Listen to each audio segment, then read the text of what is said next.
James walked into the Bean Counter Cafe on a quiet early morning in Cincinnati, calm as ever. He was at the bottom of the line, quietly scrolling through the emails on his phone while waiting for his turn. The atmosphere in the shop was filled with the aroma of coffee and the sound of soft conversation. A normal morning for him. Everything seemed nothing special until a middle-aged woman with a hustle and bustle, sharp eyes, and an impatient attitude walked into the shop. Susan, as if carrying anger from somewhere, walked quickly into the line behind James. At first, he didn't pay much attention, because people's rush in the morning was common. But Susan's discomfort began to show more clearly when she snorted, sighed, and muttered difficult words. James was confused but decided to ignore it, continuing to focus on his work. However, as she began to speak more clearly, his voice became loud enough for everyone around him to hear, and he realized that the complaints were aimed squarely at him. "I can't believe it," Susan muttered, her eyes thrown at him like an implicit accusation. When James turned his head slightly to check, her gaze confirmed what he was worried about. Susan was blaming him, even though he had done nothing wrong. Despite being accustomed to small, intriguing behaviors like this, James still couldn't help but feel the tension creep in. He returned to his phone, keeping quiet, but his mind began to feel clearly that this morning might not be as peaceful as it was when he walked in. The atmosphere in the cafe became stifling when Susan, with a defiant expression, took a step forward, her voice sounding clear. "You just cut the line in front of me." James turned around in surprise, trying to keep his composure. "I've been standing here since I walked in," he said, his voice calm, without a hint of anger. But Susan, with eyes flashing with indignation, did not accept the explanation. "No, I don't," she grumbled, her arms crossed in front of her chest. "The kind of person like you always thinks of yourself by the rules." James felt the eyes of everyone in the restaurant begin to fall on him. Curious, annoyed, and worried looks filled the room. He was no stranger to situations like this, sharp, prejudiced words, disguised under the pretext of ordinary frustration. But this time Susan went further. She stepped closer, pointing her finger directly at James' chest, her voice heavy with contempt. "I know your kind of person," she said, word by word, "always trying to take something that doesn't belong to you." Her words were like a punch in the air, making the whole room suffocatingly silent. James felt his chest tighten, but he didn't move, nor reacted. He was all too accustomed to this gratuitous anger, with prejudices uttered without the slightest hesitation. Words like, "your kind of person," are not only insulting, but they also evoke a long history of hurt and injustice that he and others like him have endured. Even so, James still stood upright, his eyes keeping calm. He knew that the outburst of anger at this time only made the story go the way Susan wanted it to, a reaction that confirmed her prejudice. Instead, he decided to stand his ground, facing hatred with self-respect. But deep down, James understood that this confrontation was not just about him and Susan, but also about the eyes of those who were watching around him, those who witnessed and will forever remember this moment. James took a deep breath, feeling the heaviness in his chest but keeping his expression calm. Susan's words echoed in his head, not only as a personal insult, but also as the embodiment of prejudices and hatreds that lasted for generations. He looked directly into her eyes, his voice deep and even, but with the power of steadfastness. "You think you're speaking for everyone here, but in fact, you're just exposing your own thoughts. And now everyone can see your true self." James's words were like a wave that spread through the room. He noticed Susan blink for a moment, as if he didn't expect the calmness and sharpness in the way he reacted. But James didn't stop. He turned his head to look around. His gaze swept over every face in the shop, from the people sitting near the window to the barista who was holding his breath watching. He continued, his voice full of meaning.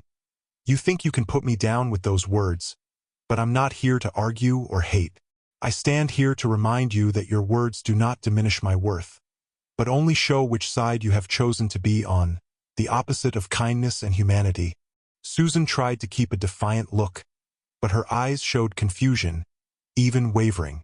James continued, his voice not trembling, each word seemingly etched into space.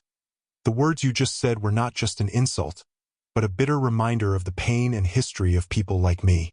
But instead of responding with anger, I chose not to let your hatred define me." The room fell silent, but that silence was no longer a suffocation but a transformation into something deeper: admiration, empathy, and contemplation.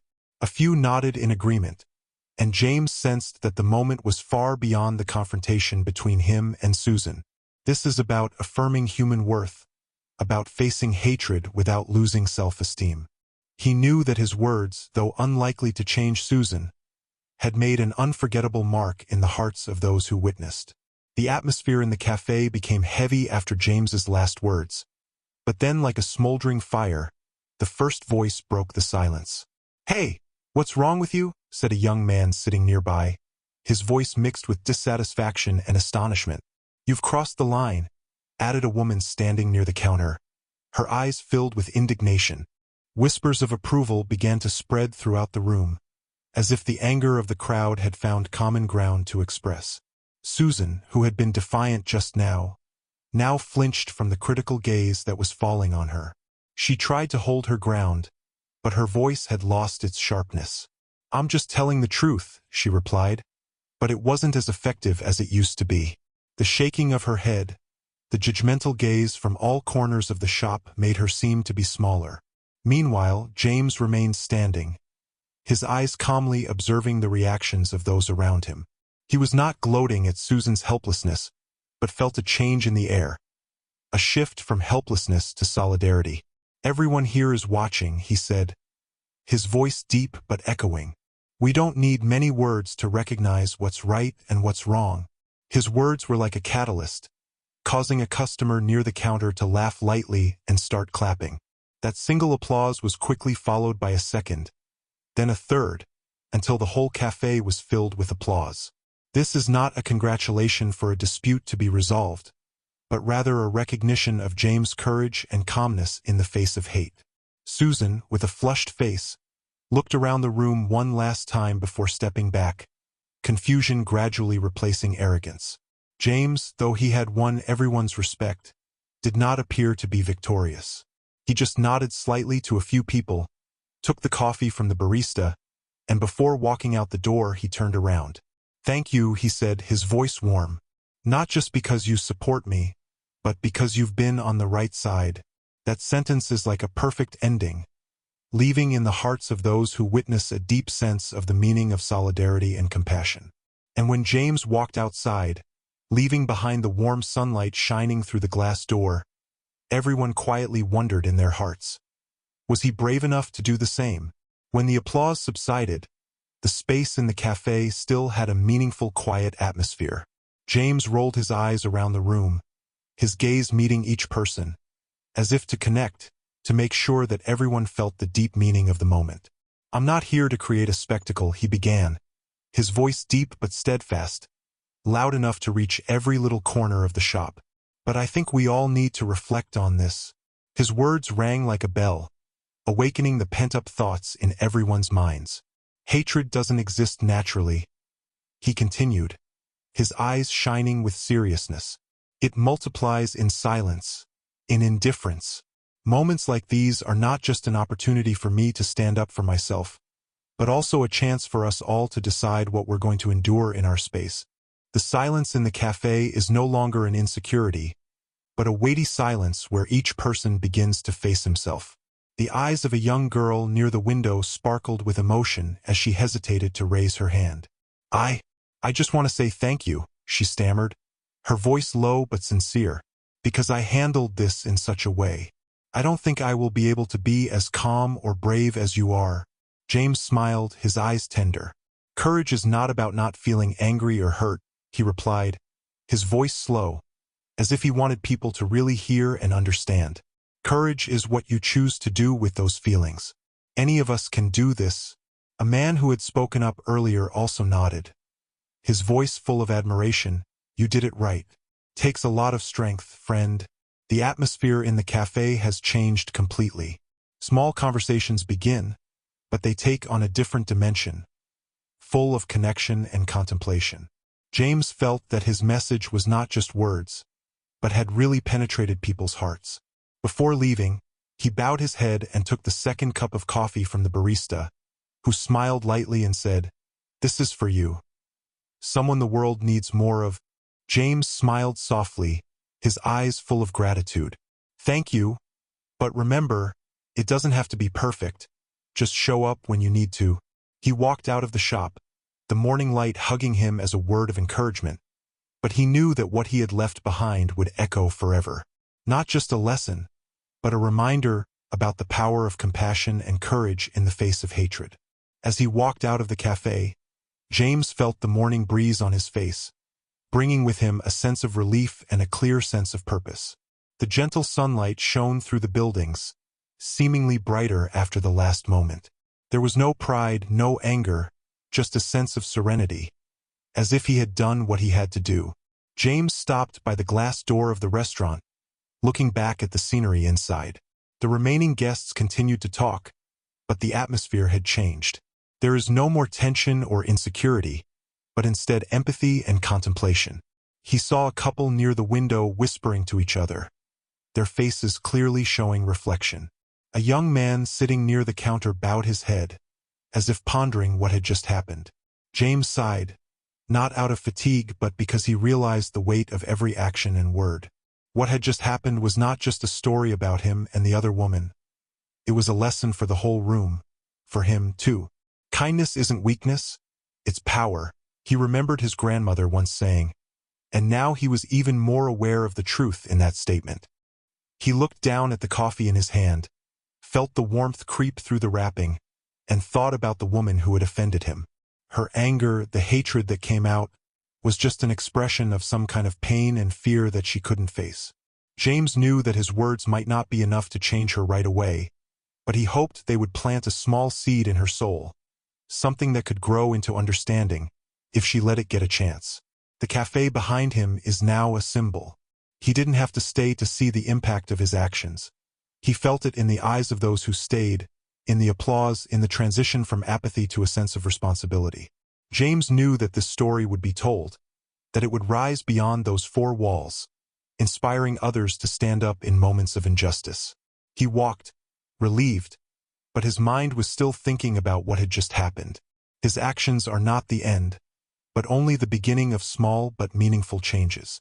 Change doesn't require grand gestures, he thought. It starts with speaking the truth, even when it's hard. A faint smile appeared on his lips, and in the morning light, James didn't just walk. He had left a mark that he believed would echo forever. As he left the cafe, James paused outside for a moment, letting the morning air sink into his soul.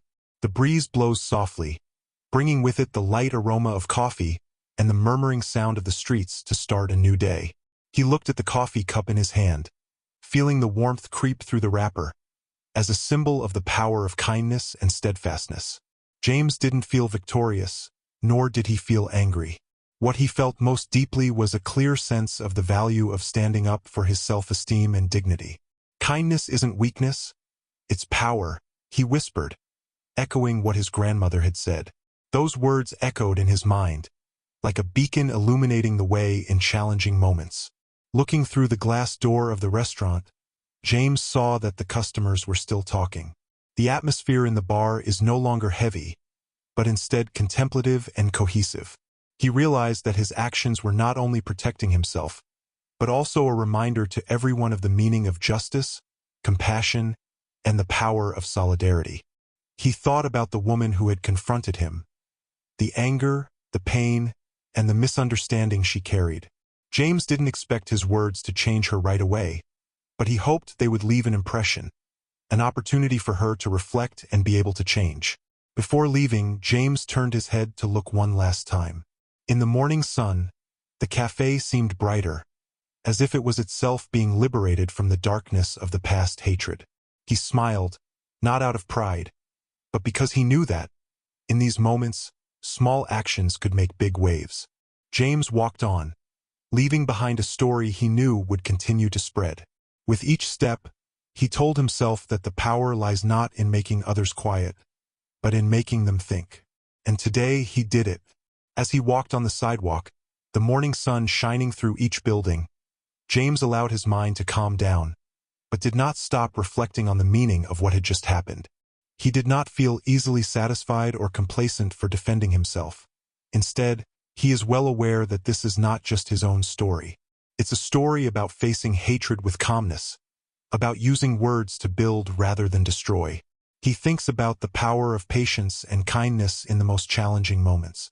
Resilience, he tells himself, is not only the ability to endure, but also the strength to respond with his core values. He remembered the astonishing silence of the crowd in the cafe, which gradually turned into applause. They applauded not only him but also for themselves, for a moment when courage and kindness triumphed over injustice. James understands that change does not come from big gestures or symbolic actions.